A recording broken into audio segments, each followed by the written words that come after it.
Malamang. Good morning mga nanay. It's me again. Ngayon, magluluto tayo ng sa Tagalog hito. Tapos sa Bisaya, pantat. Atong asunuban. Ginataang pantat.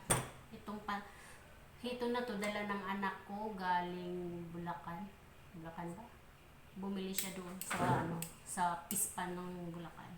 May deliver kasi sila doon eh. Ngayon, magluluto na tayo mga nanay. Ready natin gata. Gata ito mga nanay. So, ito, lagyan natin dito to. Oh, dito. Yan.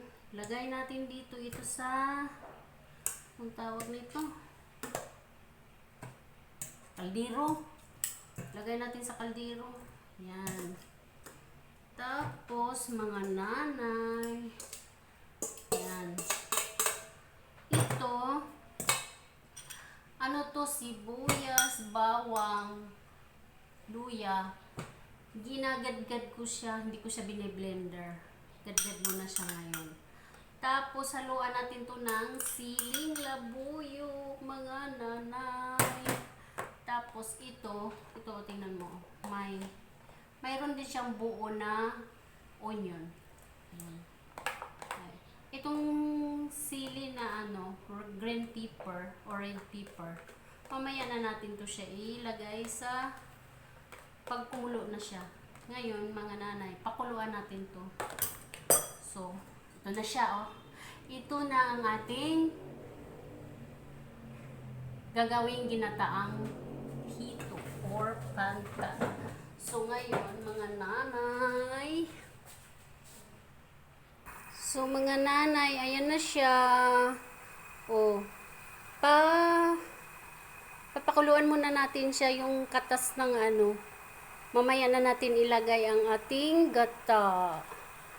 At saka yung yung sili ilagay natin mamaya. Tapos mga nanay, yan yung natin. Ito yung unang piga ng gata natin. Ito naman yung pangalawang piga. Ito yung anong tawag nito? Red pepper. Mamaya, pag umano na yung katas doon ng pinakuluan natin na hito, tsaka natin to ihalong unang gata. So mga nanay, tingnan mo, umano na siya. Ilagay na natin itong unang gata. Oh, lagay na natin. So, ayan o, ang bango na siya mga nanay. Mabango na siya. Yan yung ulam namin ngayon ng anak ko ng tanghalian. Tapos guys, tingnan mo, kumukulo na siya. Ihalo na natin tong sili natin na labuyo. Sili na mahanghang. Para siya. Para maluto na siya. So, ngayon guys, naluluto na siya o kumukulo na. Halo na natin yan. Tsaka itong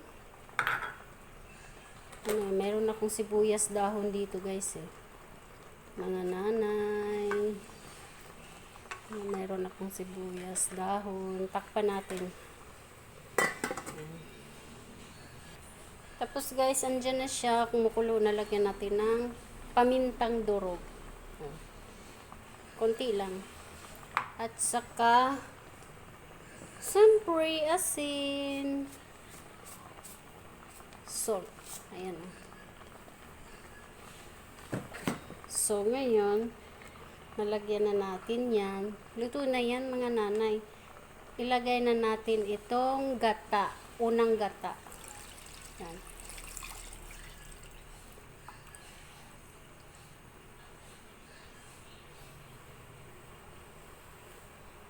Siya. So, ngayon mga nanay, ang gagawin natin dyan, yan na siya,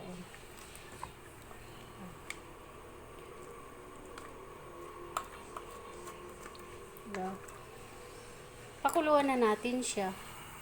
Pag kumulo na siya, kaya natin kumulo, takpan muna natin, pakuluan natin. Ayan na po, mga nanay. Kumulo na. Tapos na siya. So, kailangan na nating off na yan eh. Ayan, ihalo ko na yung sibuyas dahon. So, ngayon, mga nanay. Ayan na siya. So, guys, ito na siya, oh. Oh, diba? Ang aking ginataang hito at sa Bisaya papantat. Okay.